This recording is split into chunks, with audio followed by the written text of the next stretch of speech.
Praise the Lord friends. இன்றைய தினம் நம்ம ரூத்தின் சரித்திரத்தில் 2வது அதிகாரத்தின் வசனங்கள் 5 முதல் 10 வரை பார்க்க போகிறோம். அதில் என்ன சொல்லியிருக்காங்கன்னா, ரூத் தற்செயலாக இப்போ அவருடைய நகோமியின் சொந்தக்காரராகிய போவாஸ் நிலத்துக்கு போயிட்டாங்க. அங்கே அரிக்கட்டுகள்லேருந்து விழுகிற மணிகளை பறக்கிட்டு இருக்காங்க. அப்போது போவாஸ் அங்கே வராரு. வந்தப்போ அங்கே சூப்பர்வைசர் மாதிரி கண்காணி அப்படின்றாங்க.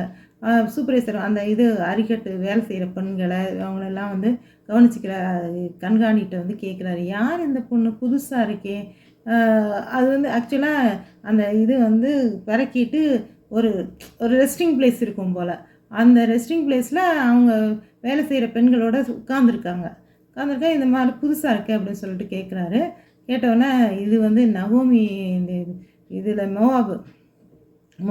மோவாபிய ஸ்திரீ. இவங்க நகோமி இருக்காங்கள்ல நம்ம சொந்தக்காரங்க, அவங்க அவங்களோட சேர்ந்து வந்திருக்கு இந்த பொண்ணு அப்படின்னு. அப்படி காலையிலேருந்து இங்கே தான் இருக்குது.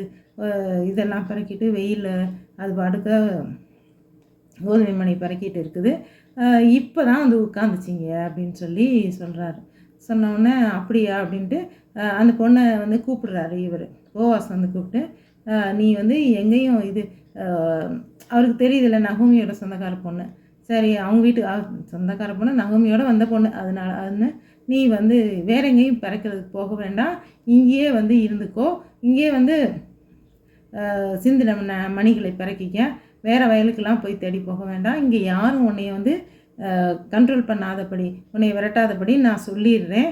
நீ இங்கேயே இரு. உனக்கு தண்ணி தாகம் எடுத்துச்சுன்னா இங்கே இந்த வேலைக்கார பெண்கள் லேடிஸ் இருப்பாங்க, அவங்கக்கிட்ட போய் தண்ணி வாங்கி, தண்ணி இருக்க இடத்துல நீ அங்கே நடமாடிக்கோ, இருந்துக்கோ அப்படின்னு சொல்லிட்டு ஒரு பர்மிஷன் கொடுக்குறாரு.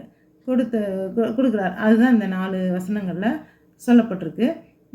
அடுத்து அதுக்கு என்ன ஒரு பதில் அவங்க சொல்கிறாங்க என்ன அப்படின்றத வரும் நாட்களில் பார்ப்போம்.